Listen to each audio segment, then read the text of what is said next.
ከንቲባ አዳነች አቤቤ በዚህ ሰዓት ጎዳና ላይ ወጥቶ የሚያስለምን ምንም አይነት ምክንያት የለም ሲሉ ተናግረዋል። በትላንትናው ዕለትም ባደረጉት ንግግር ማንኛውም ረሃብ የተሰማው ሰው እንግዲህ ካሉን የምገባ ማዕከላቶች ውስጥ አንዱ ጋር መጥቶ መመገብ ይችላል፣ ጎዳና የሚያስወጣው ምንም አይነት ምክንያት የለም ሲሉ ተናግረዋል። ጎዳና ላይ ወጥቶ ምግብ የሚያስለምን ምንም ምክንያት የለም። አዲስ አበባ ውስጥ እውነቱን ለመናገር እንደው ጎዳና ላይ የሚያስወጣ ምክንያት አዲስ አበባ ላይ በአሁኑ ሰዓት የለም። ከነኚህ ምገባ ማዕከላቶች ውስጥ ወደ አንዱ ጎራ ብሎ ትኩስ ንጹህ ምግብ የተመጣጠነ ምግብ መመገብ የሚቻልበት ከተማ ሆኗል። ደግሞ ምግብ ለዕለት ጉርሳቸው የሌላቸው ወገኖቻችንም ቤታቸው ነው፣ ማረፊያቸው ነው። ርቧቸው መጥተው ምግብ የሚበሉበት ብቻ ሳይሆን አረፍ ብለው እርስ በርሳቸው ሰዓት ወስደው ተወያይተው የሚሄዱበት ቤታቸው ነው። ስለዚህ በየጎዳናው ለዕለት ጉርስ ለሚለምኑ ወገኖቻችን ሁሉ ድጋሚ መልእክት ማስተላለፍ እወዳለሁ። በከተማችሁ ውስጥ እነኚህ የተገነቡት ምገባ ማዕከላቶች የእናንተ ናቸው። ንጹህ ምግብ፣ ደረጃውን የጠበቀ ምግብ በክብር እጃችሁን ታጥባችሁ በንጽህና መታችሁ እዚህ መመገብ ትችላላችሁ እና ተጠቀሙበት ማለት እወዳለሁ። እሼቱ መለሰ በፐርፐዝ ብላክ ኢትዮጵያው ዶክተር ፍስሐ እሼቱ 1 ቢሊዮን ብር ይዞ ከመጥፋትና ከራሱ ከፐርፐዝ ብላክ ኢትዮጵያ ጋር በተያያዘ የተነሳበት ሮመር አስመልክቶ በገደምዳሜውም ቢሆን እየተንደፋደፈ መልስ ሰጥቷል። በመጀመሪያ ደረጃ እንደዚህ እየወጣችሁ መልስ የምትሰጡ ሰዎች በክብር አመሰግናችኋለሁ።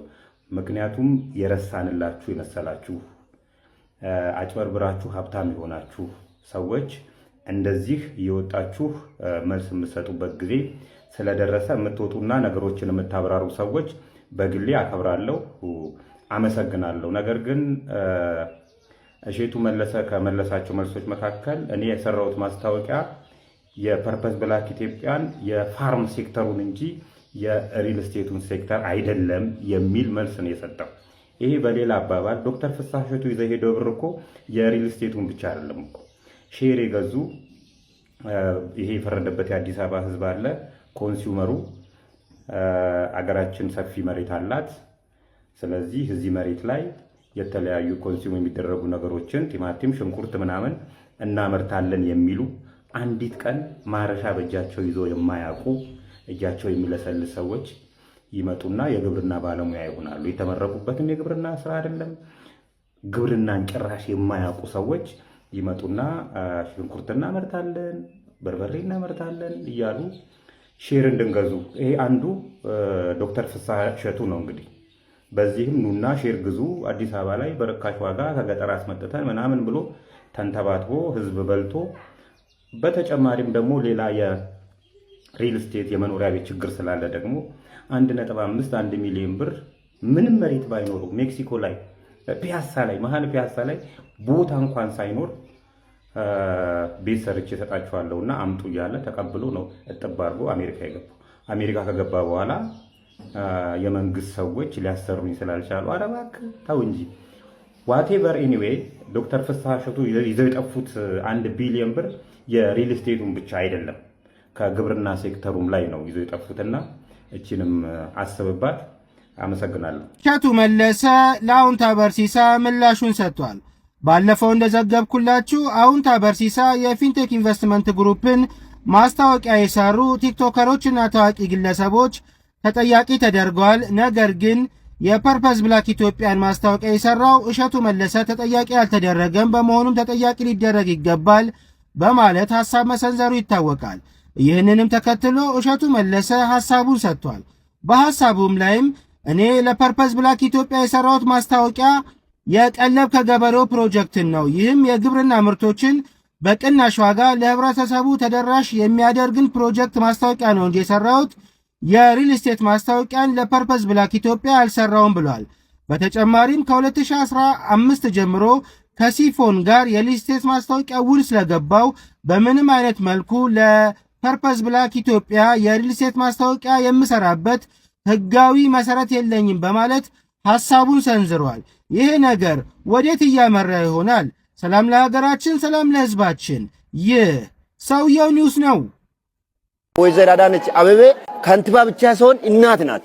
እናት እንደሆነች ማንንም ያምላል። ማንኛውም ሰው እየለዩ አይደለም፣ በብሔር በሃይማኖት ሳይለዩ ማንኛውም ኢትዮጵያዊ የሆነ እየመጣ እየተጠቀመ እየበላ ስለሆነ እኔ በጣም አመሰግናለሁ ክቡርት ከንቲባ።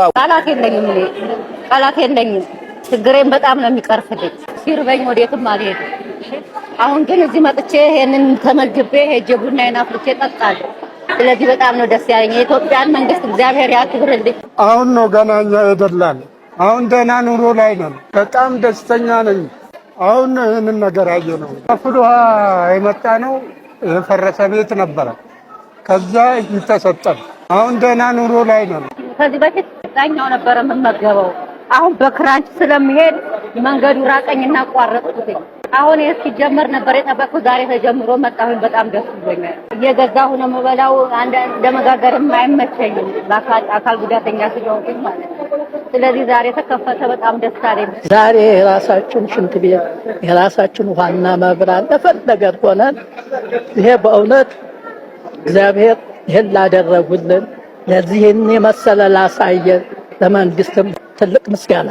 እንደዚህ ዝቅ ብሎ ማየቱ ራሱ ይሄ ትልቅ መብሰል፣ ትልቅ አእምሮ፣ አርቆ አስተዋይነት ከንቲባችንንም መንግስታችንንም እግዚአብሔር ያቆይልን። ከቤት ከሌለ እንበላለን፣ እንጠጣለን። ልጆቻችንም የስራ እድል ይፈጠርላቸዋል፣ አንቸገርም። በጣም ቤታችንም የተጎሳቀለ ውሃ ከስር የመነጨ ነበረ። ድሮ በውትድርና ነው ያሳለፍኩት። ብዙ ጊዜ ነው ቦርድ ከወጣው ብቻዬን ነው የምኖረው። ትዳርም ባሌ ሞተ። ከሞተብኝ በኋላ ደግሞ ቀን ስራ ገባሁና ቀን ስራ ስሰራ 2007 ነው ወደኩ።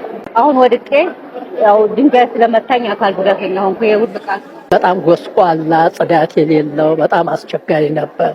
ሽንት ቤት መጸዳጃ እንኳን ለማውጣት በተራ በወረፋ ቆመን ነበረ። በጣም በእውነት እስከዛ ድረስ ሀገራችን ውስጥ ተደርጎ የማይታወቅ አዲስ ክስተት ስለሆነ እኔ ደስተኛ ነኝ።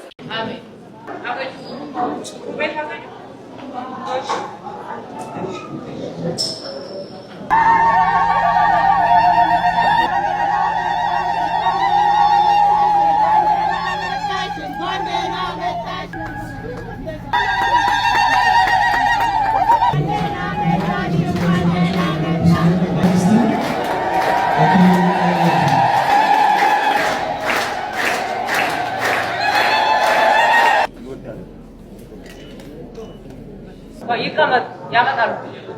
እንዴት አለ?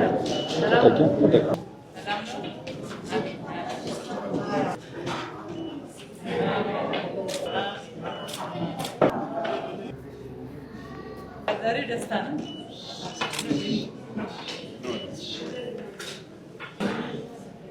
ሰላም ነው።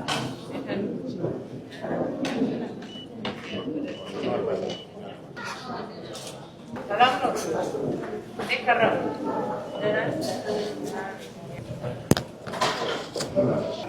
እንዴት ነህ? ሰላም ነህ?